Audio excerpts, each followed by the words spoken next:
Hello and welcome to a brand new episode of Smart Money. Now, the RBI has raised repo rates by 50 basis points this week amidst rising concerns over surging inflation, global headwinds and a slump in the rupee to its record lows. The topic on Smart Money today is how do I protect my portfolio amidst a rising interest rate environment? What are the different tools that you can use? Today on our radar is target maturity debt funds. Our expert is Radhika Gupta, MD and CEO of Edelweiss Asset Management, who joins us on the show. Radhika, thank you so much for joining us. At the onset, I wanted to ask you about whether, at a time like this, right, with interest rates rising across the globe and in India, are debt funds now a better option than, say, fixed deposits, of course, and also given the rising interest rates, is it a good option to invest into debt funds right now? So I think in terms of comparison to fixed deposits, Sonia, I think for most investors, the answer is unequivocally yes, because there is a significant post-tax delta. If you look at the class of debt funds that we are talking about, target maturity funds or even other debt funds, because they enjoy the benefit of indexation, your post-tax returns over FD, the delta can be as high as 2+%, which is very, very significant. Now, coming to the second question, is it a good time to look at debt funds as a category? I would say yes. I think it is a good time if you're looking to lock in high rates of interest, for a considerable period, whether it's 5 years, 10 years, etc.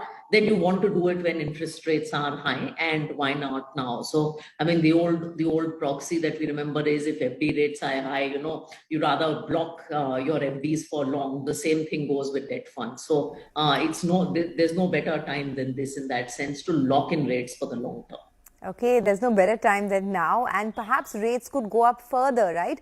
Of course, there are just a couple of meetings left before the end of the year, but in all likelihood, the consensus is that another perhaps 35 basis points higher rates is what the RBI could do. Well, let's talk about target maturity debt funds, right? Just to understand, for the benefit of our viewers, what exactly is a target maturity fund and why should I be interested in it?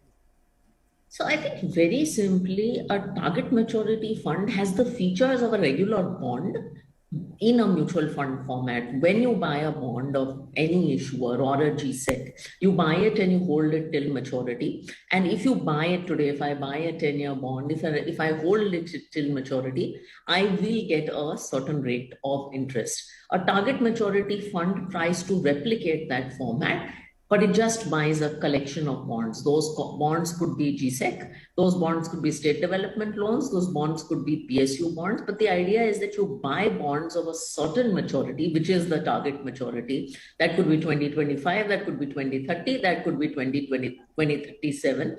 You buy it and you hold it till maturity. So it has the features of the bond with the diversification of a mutual fund, and it is in an open-ended debt fund format. Okay, so it's an open-ended debt fund format, means there's no lock-in period, right? Yeah, and this is a question we get from a lot of investors, that when they compare it to traditional instruments, what are the lock-in sort of challenges? There is no lock-in. In fact, we've been running this category now for 3 years. They also actually are very, very liquid. So in our AMC, we have processed very large single-day redemptions and subscriptions also. So because the underlying is very, very liquid, that is not a challenge. Plus, these are open-ended funds in the first place. Okay. Can you compare it to an active debt fund? Of course, you told us that it's open-ended, so that is a big difference. But apart from that, in terms of returns, in terms of perhaps other pros, how does it compare to an active debt fund? So there are lots of categories of active debt funds. But if I were to take something that is a common proxy, which is maybe a banking PSU debt fund or a corporate bond fund, or maybe a medium duration fund, these are fund or gilt fund actually. These are not funds with declining duration. In a target maturity fund, your maturity and duration decline over the fund life. In a regular actively managed debt fund, you are always carrying duration risk. It could be 2 to 3 years, it could be 4 to 5 years. In the case of gilt funds, it could be 8 to 9 years. Now, what does this mean for the consumer?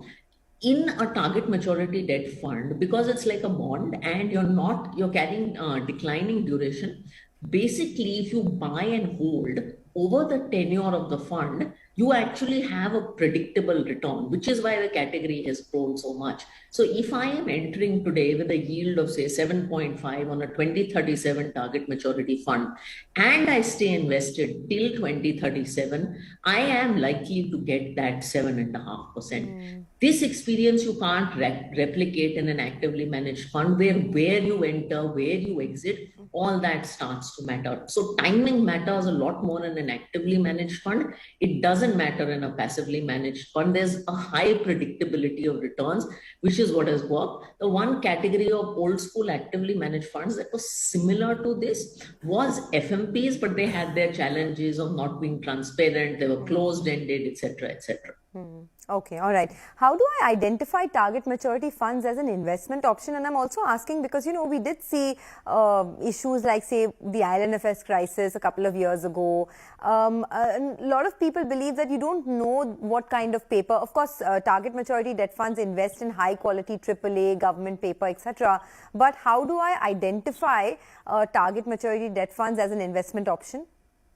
So you have to look at broadly 2 or 3 things. One is, of course, you have to look at the maturity of the target maturity debt fund. And, you know, I'm just giving you a quick rundown because there are so many launches happening in this category as I see it. So one, you have to see the maturity and you have to align your goal to the maturity. So, you know, if you have money that you need in 2026 and 2030, pick 2 funds, 2026 and 2030. The second is you need to look at the underlying portfolio. Since you pointed out credit issues in the past, you need to see what the target maturity fund holds. Each target maturity fund, because these are passively managed funds, has an index, and SEBI has very tight rules around what indices can be like and how you measure to the index. So the index will tell you what the composition of the fund is, and the fund manager really can't deviate from the index. So usually target maturity funds have either GSECs, which is completely Government of India, state development loans, which also carry a sovereign rating, or AAA PSUs in the case of something like Bharat Bond, which I would call it the category of quasi-sovereign. So today, the universe of target maturity funds is either sovereign or extremely high credit quality, but you need to look at the index that your target maturity fund has to determine what it's going to hold. Actually, it's become a buzzword right now. I mean, I've seen that in the last 6 to 8 months, target maturity funds have really picked up. Why do you think that is, Radhika? Up until now, there was not so much talk about it. Of course, we're also now in a rising interest rate scenario, so it helps. But in general, why do you think the popularity has gone up now? I think the category sort of started in late 2019 when Bharat Bond launched, and we've steadily seen flows in that. To give you an example, we have something called the Bharat Bond Fund of Funds program, which is really retail kind of money, and that started at a couple of 100 crores back in 2019. But people kept adding, it's now 17,000 crores. And, you know, interest rates have gone up and interest rates have gone down in that regime. I think what has worked for people is the whole element around predictability of returns. Of course, now a much wider set of asset management companies are participating. I think consumers have tasted these funds. They've tasted the experience in the funds. In fact, in a rising rate environment, I should also tell you that, Soumya, people like us have hardly seen redemptions because the mindset really has been, okay, I've invested till 2030, I'm not going to redeem this money. So I think a positive consumer experience over the last couple of years, understanding of the asset class has probably led to the increased popularity. And it is truly, I mean, you know, we are launching a 2037 product as we speak. The net benefit versus FD on that one post-tax is almost 3% now. That's very, very substantial. Absolutely. And at a time when I think other asset classes like equities are going through a bit of a challenge, right? When there's a recession globally and risky assets are not preferred, maybe target maturity debt funds are perhaps the way to go. Let's do one thing. Let's take a quick commercial break. We have many more questions for Radhika, so don't go anywhere. We also have our financial health tip of the week, so you'd want to stay tuned in for that. We'll come back in a bit.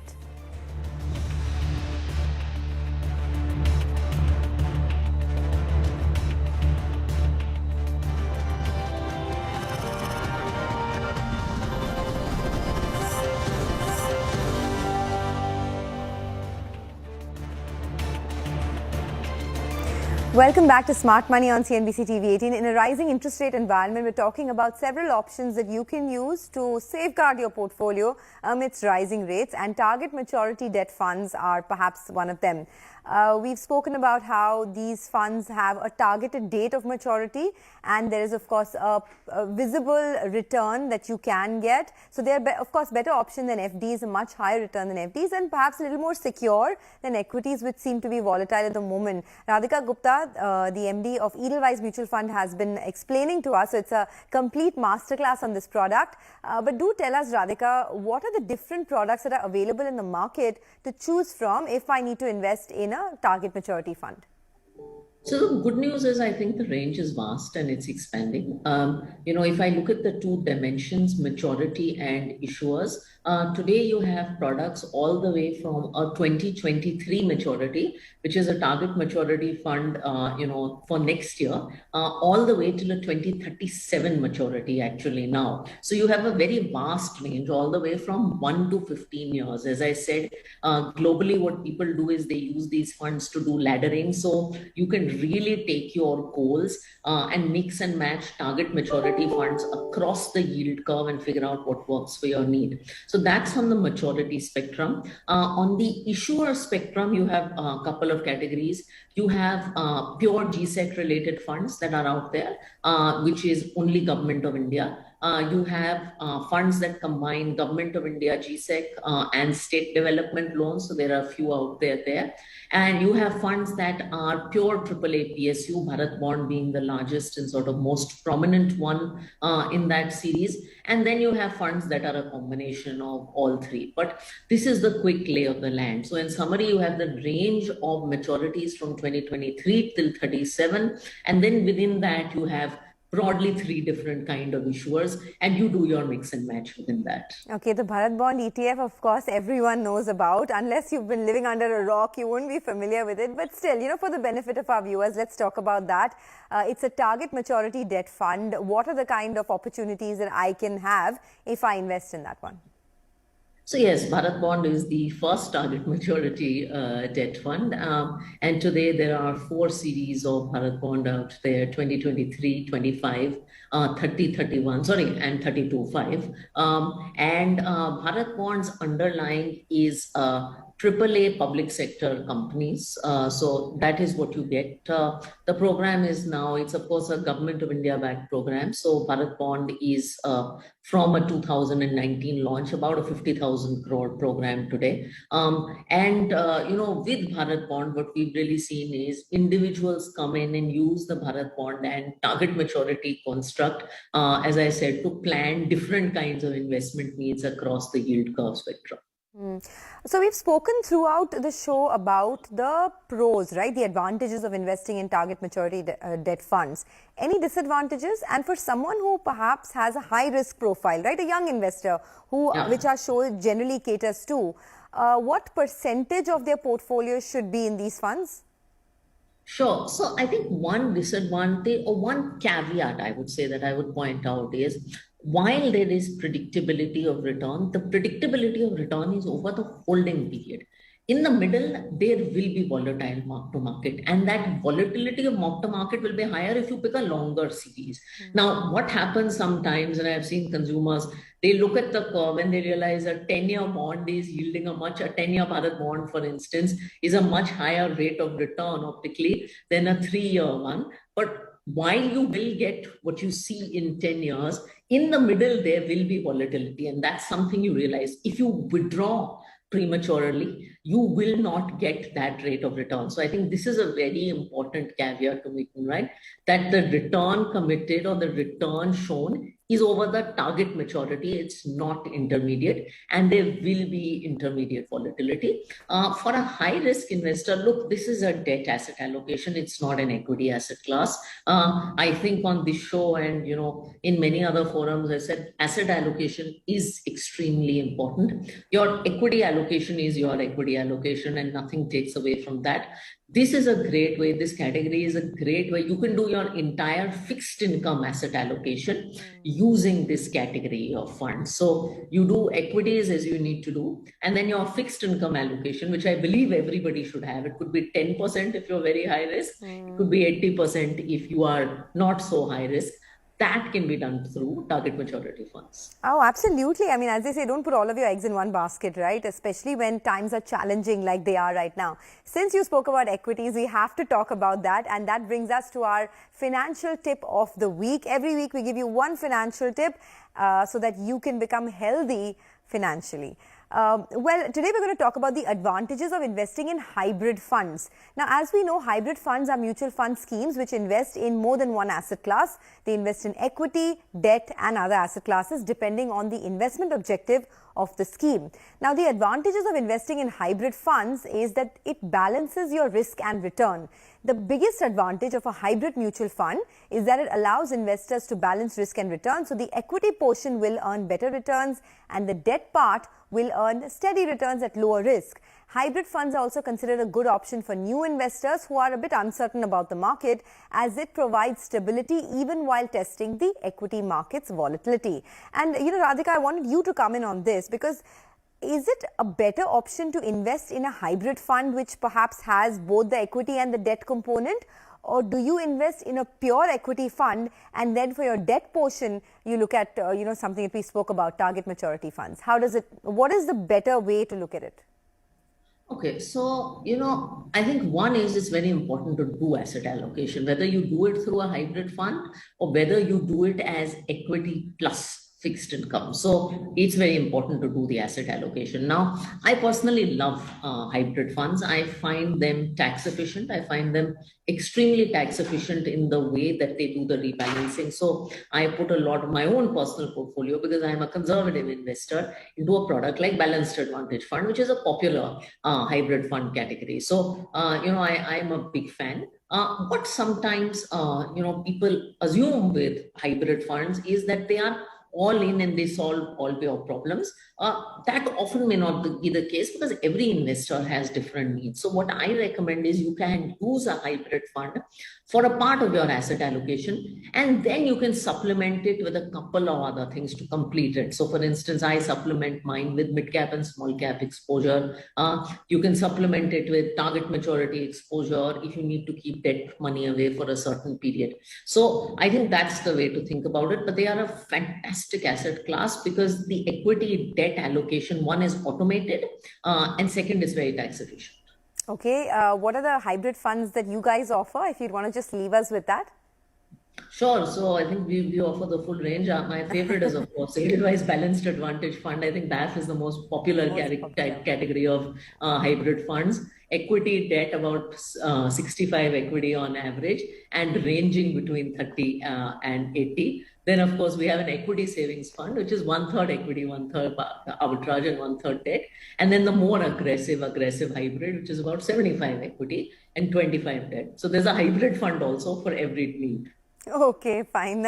It was really fun speaking with you and learning so much about, this asset class target maturity funds that not too many people know about. So thank you for that. But before we let you go, the big headline, and something I saw you retweet as well, is how there's a big improvement in financialization of savings, right? I mean, mutual funds as an asset class as a part of people's savings has gone up 120% year on year in FY22. At a time like this, Radhika, when there are so many challenges globally, when the market on the whole is not doing that well, what is your recommendation? Should one keep powder dry for a bit, or should you continue your SIPs, put in that big chunk of money, irrespective of what's happening globally? I think, and I won't go into market outlook here, but I would say stick to your asset allocation, continue your SIPs. If you want to, because there are deep corrections, take advantage of it by adding to equities, etc. You can do that. Certainly, what you should not do is use this opportunity to panic and exit. And that's the most unfortunate thing that happens to investors in periods like this, especially new investors who come in the last couple of months or couple of years. The one thing you should not do is panic. good things to do are take positive action if markets fall, but not everyone has to take action. I understand that. But stick to your SIPs, stick to your asset allocation. Okay, Radhika, it's always a pleasure speaking with you, and especially, for these educational shows, because we get to learn so much from you on a daily basis. Thanks a lot for joining in, and have a great weekend. Thank you. Well, folks, with that, it's a wrap on this edition of Smart Money, a special show where we spoke about debt funds, fixed income, and within that, target maturity funds. You can leave us with all of your feedback on social media and write into us as well. Until next time, have a great weekend.